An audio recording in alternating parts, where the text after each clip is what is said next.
Hey everyone, welcome back to my channel. This is Coffee with Katie. Today's video is going to be the Goodreads Choice Awards. It's kind of going to be my thoughts on it a little bit. I'm just going to be going through each category and talking about some of the nominees, looking at some of the nominees, and then looking at who won each category. And just my random thoughts on them.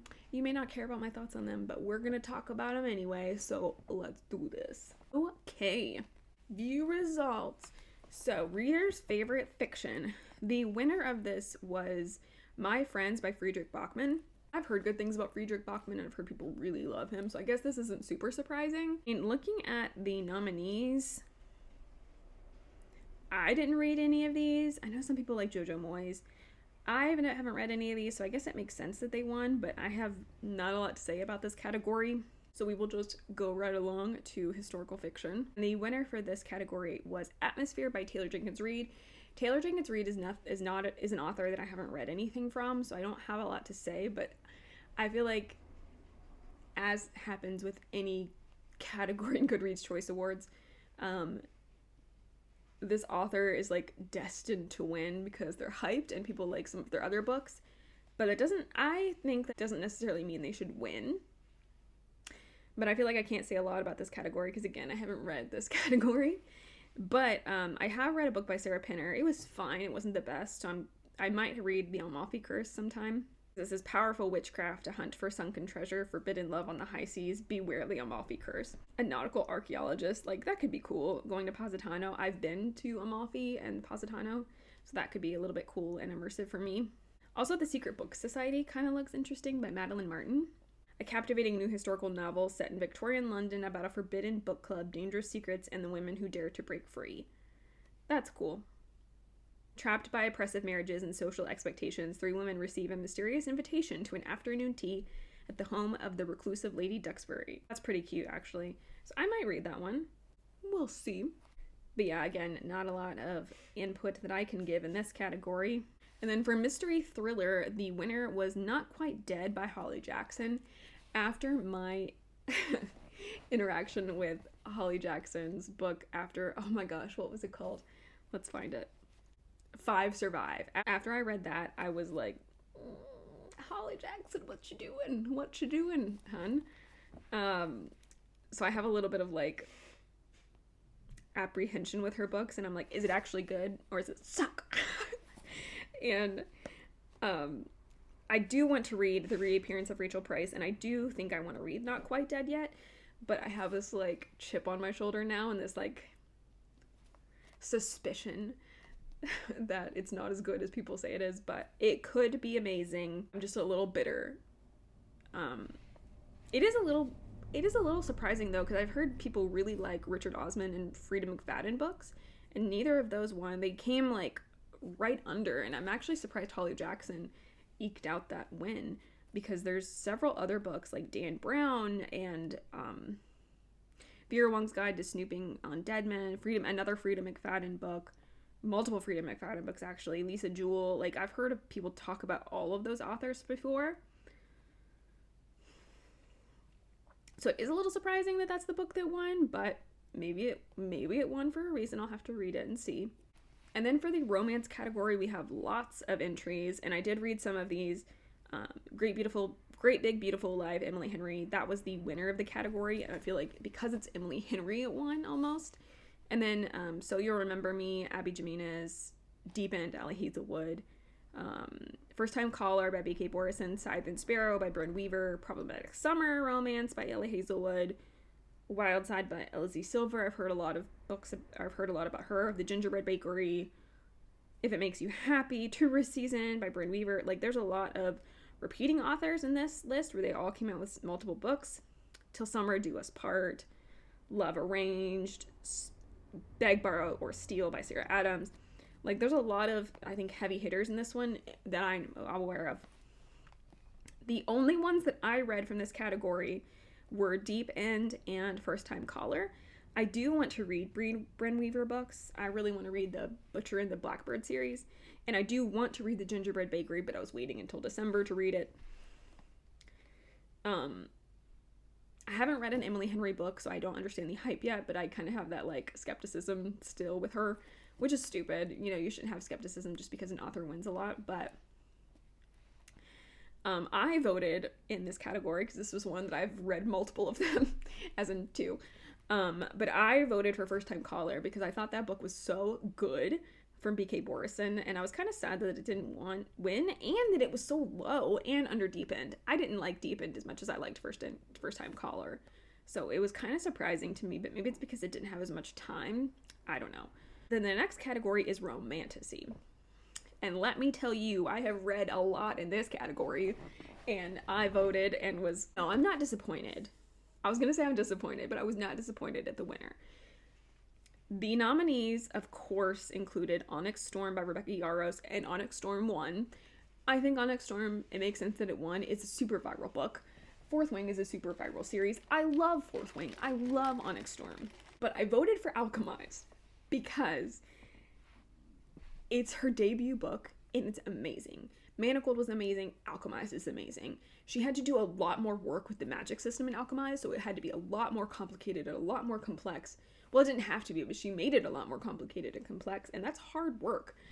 And it's so unique and different, and I voted for it because I felt like she deserved it, honestly. Not that Rebecca Yarros doesn't. I think she does. I think the Fourth Wing unit, I think the Empyrean series is amazing. But I think Alchemized deserved it, and it wasn't even close to winning, but it did come in second. But I did read Onyx Storm and Alchemized. I read The Night and the Moth by Rachel Gillig. I read Mate. I read Shield of Sparrows. I read Accomplice to the Villain. I read The Compendium of Lost Tales. I read Enchantra. I do want to read Silver Elites and Wild Reverence. And a lot of these. I also read The Irresistible Urge to Fall for Your Enemy. I read A Rose in Chains. I want to read Immortal, and I want to read On Wings of Blood. I want to read, like, pretty much all of these, honestly, but I can't believe A Night in the Moth came in third. I'm offended at how low The Irresistible Urge to Fall for Your Enemy is. It makes sense, but I was kind of like, how do you vote for this category? There are so many good ones on here. Like, how does one choose? So that was difficult, but I understand why Onyx Storm won. And then we get to the fantasy category. And I'm gonna be honest, I was like, what is this? Like, this is all the fantasy books that came out that made it? Like, I was actually really surprised. Not that I could tell you, like, a bunch of fantasy books that came out this year that I think should be on this list, but I was like, this is it? I was very shocked. So the one that won is Bury Our Bones in the Midnight Soil by V.E. Schwab. Fine. I love V.E. Schwab. I haven't read this. I don't think this is my vibe, even though I've read a lot of V.E. Schwab that I really enjoy. I just don't think this is my vibe, and I think that's fine. She writes a lot of different books for a lot of different people, and I love that about her. So I'm glad she won. R.F. Kuang came in second, which is surprising. I do really, really, really want to read Catabasis, I can't remember how to pronounce this, but I say Catabasis. I do really want to read that. I think it sounds really good, and I'm very curious. Brandon Sanderson, Wind of Truth came in third, of course. This is surprising to me. Alchemy of Secrets by Stephanie Garber is in fourth place in the fantasy category. Huh? No. It is. I'm convinced it can't be better than The Strength of the Few or Raven Scholar. I haven't even read The Will of the Many and The Strength of the Few, and I think I'm gonna love it. It beat Joe Abercrombie. It beat The Raven Scholar. It beat A Drop of Corruption. It beat Travis Baldree, The Thief of the Night, Red City, The Society of Unknowable Objects. Like, huh? What? That's really surprising to me. I really want to read Raven Scholar, The Strength of the Few, The Will of the Many. I think I would like to read The Devils. I read A Drop of Corruption. Oh, okay. All of these that I read Alchemy of Secrets and A Drop of Corruption. And I didn't feel, I don't think I voted in this category because I felt like I didn't have enough read, and I didn't really want to necessarily vote for A Drop of Corruption.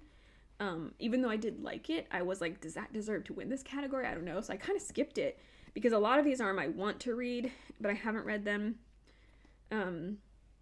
Like I said, I want to read The Will of the Many, Strength of the Few, The Raven Scholar. I want to read Brigands and Bread Knives. I want to read Hemlock and Silver. I want to read The Thief of Night. I want to read Red City. I really want to read The Society of Unknowable Objects by Gareth Brown, because his first book that he came out with, The Book of Doors, I loved. So there's a lot of want to read on this list, but I didn't feel like I had enough say to vote. And then we get to the science fiction category, and I didn't read any of these, so I don't have a lot to say about them, but the one that won was The Compound by Esling Rawl. Book of Lost Hours, that sounds kind of interesting, but I mean, this isn't a list that I would say that really jumps out to me as something that I would really want to get into. Like, I don't think I want to read these, but the Book of Lost Hours does say, for fans of the Mystery Time and the Midnight Library, a sweeping, unforgettable novel following two remarkable women moving between post-war and Cold War era America and the mysterious time, space, a library filled with books containing the memories of those who bore witness to history. So that sounds kind of interesting, but I just don't know. This isn't, like, grabbing my attention. None of these books are super grabbing my attention, so I'm not really sure. And then the next category is horror, which I'm sure I don't read anything of, so I have nothing to say about this really, but Grady Hendrix, Witchcraft for Wayward Girls won. I feel like Grady Hendrix is a big name now in this category, so they are probably going to keep winning if they keep putting books out. I think I did hear people talk about The Bewitching. I can't remember if they liked it or not, but I remember people mentioning that one, but I have nothing else to say about this. Interesting that Grady Hendrix beat out Stephen King, though. Then for debut novel, I of course voted for Alchemized because it's on this list, and Alchemized did win, which I was pumped about. It deserves the win. Not that I've read like any other of these books, I apologize for voting, but I had to vote for Alchemized first to get it to win something. Yeah, I haven't read any of these, haven't really heard much about the rest of these, but I was happy that Alchemized did win a category. It was also kind of sucked because this is the only category that Alchemized is in that Onyx Storm was not also in. And I think that's why it won. One of the reasons it won. But just saying. And then we had an audiobook category, and I think it was a category last year first. I can't remember, but I was excited to see this category again. And for this one, I actually did vote for Onyx Storm because I thought the audiobook is really good. I also think the Alchemized audiobook is really good, but this is one I did vote for Onyx Storm because I had to vote for Onyx Storm for something, you know?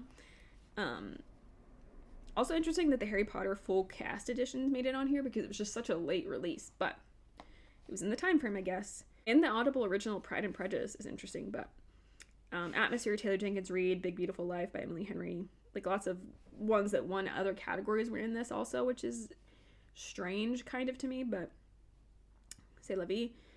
Tourist Season by Brynne Weaver, that's interesting, so I wonder if her audiobooks are good, because I haven't read any of her works yet. But I'm glad Onyx Storm won out of the options besides Alchemized. And then we get to young adult fantasy and sci-fi, and boy howdy. And I did read a good chunk of these as well. The winner was Sunrise on the Reaping by Suzanne Collins. She's a big name. Hunger Games is huge. It makes sense that she won, but she swept the floor. She had over 300,000 votes, and the next runner-up was 65,000. There's like no chance, right? But the runner-up is Fearless by Lauren Roberts. Did we read the same book where my favorite character was absolutely screwed over? I did not like the ending of that book, and I'm shocked that people loved it. I like the series as a whole, but still. And then the next one was Rebel Witch, which makes sense. I really enjoyed Rebel Witch by Kristen Ciccarelli, so I get it. And then Oathbound, which is not surprising, but I just don't think about it because I haven't read Legendborn yet, and I really want to. But that's interesting. Tierra Maffi in the Shadow Me series, it's apparently like never ending. Our Infinite Fates by Laura Stephen is on this, and I actually really want to read this now because it's the same author as Silvercloak, but this is her YA book, and now I want to read it because I loved Silvercloak. I voted for The Rose Bargain, which didn't even make it in the top 8, but I love this book. It was a 5-star read for me, so I definitely voted for The Rose Bargain. I read Sunrise on the Reaping, Fearless, Rebel Witch, The Rose Bargain, A Language of Dragons, Never Ever After, and The Otherwhere Post. So I read quite a few in this category, And I also want to read A Floating World, The House of Zephyr, Immortal Consequences, Our Infinite Fates, and the Legend Bound series. Oh, and The Breath of the Dragon. I want to read that as well. And probably A Forgery of Fate. So like all of these are things I think I would like to read at some point. Well, a lot of them are ones I'd like to read at some point, but just haven't. So I think it makes sense, Sunrise on the Reaping one, but I voted for The Rose Bargain. And then young adult fiction. I'm gonna be super honest. I only read one in this category, but I voted for it because I loved it so much. And that's Dating and Dragons by Christy Boyce. I loved this series, and I think she deserves it. And I know that that's a little bit biased because I didn't read any of the others, but I wanted to vote for her. Fake Skating one, which I've heard pretty good things about. And I did want to read Falling Like Leaves, but she did make it top 3, which is nice.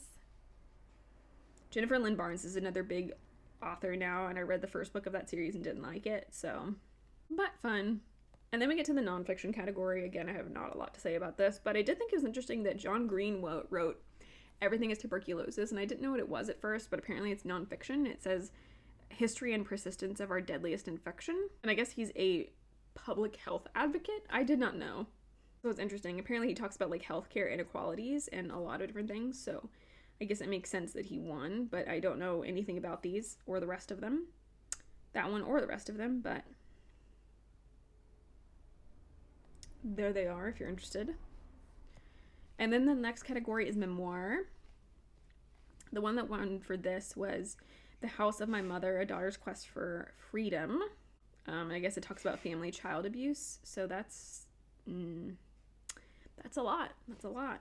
Jeremy Renner's book is on here, which is interesting. I think he did have like a big health scare. And then Tim Curry has a book, but those are the options for this. And then there's the history and biography section, which How to Kill a Witch, The Patriarchy's Guide to Silencing Women won, and that title alone was intriguing to me. Says that hosts of the Fascinating Witches of Scotland podcast present a deeply researched investigation into actual witch trials and the systematic oppression of women throughout history. The book also draws a lot of persuasive parallels between yesterday's tragedies and today's imminent threats. It's interesting. Jane Austen's bookshelf came in second place in Sisters in Science. Yeah. Book about Mark Twain. Lots of things. That's the last category, so I wasn't sure exactly how I was going to feel about this. This year felt weird when I saw the nominees. I was like, some of these categories feel jam-packed of stuff that makes sense that they're on the list and that I've read. And obviously I read more in those categories anyway, but like the fantasy category seemed really sparse to me and it really confused me. And maybe there just weren't a lot of epic fantasy releases, and I don't necessarily want to research it, but I'm just curious what happened with that. Some of the categories felt a little bit weird this year. I don't know how any of you felt or if you follow this, but I would love to know your thoughts on this. If you follow it, if you vote, if you are immersed in this part of it. I'm always curious to see what happens with these and who wins, but it's a popularity contest like most of these things are, but I think of the categories that I have an opinion about, and I know I read a lot of the books in the categories, I think it makes sense who won, even if I didn't want them to win, but that's another year of the Goodreads Choice Awards. Please comment down below your opinions and thoughts, but that is it for today's video. Please like this video if you liked it, subscribe if you want to, and I will see you next time. Stay safe and caffeinated. Bye.